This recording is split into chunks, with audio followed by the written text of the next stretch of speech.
Bigay ng Diyos, hindi makakasama sa'yo.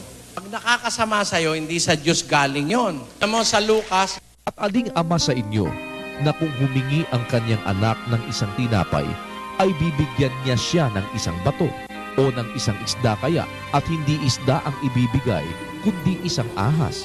Kayo nga, bagaman masasama, ay marurunong magbigay ng mabubuting kaloob sa inyong mga anak. Gaano pa kaya ang inyong Ama sa kalangitan na magbibigay ng Espiritu Santo sa nagsisihingi sa Kanya? yan, kung kayo masasama kayo, sabi ni Kristo sa mga Hudyo nung araw, marunong kayong magbigay ng mabubuting bagay sa inyong mga anak. Lalo naman yung Ama sa langit. Kasi, humigi siyang tinapay, bibigyan mo ba siyang bato? Siyempre hindi. Ikaw, tao ka, masama ka pa, nagbibigay ka ng mabuti, ganon din yung Ama kung magbigay mabuti. Kaya alam nating galing sa Diyos kung ikabubuti natin. 1:17 ng Santiago.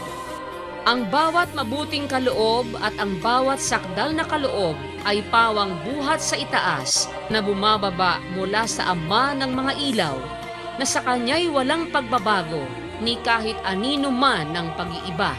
Galing sa Ama, pagka mabuting kaloob, sakdal na kaloob. Kaya alam mo, galing sa Diyos, napabuti ka, bigay ng Diyos yun.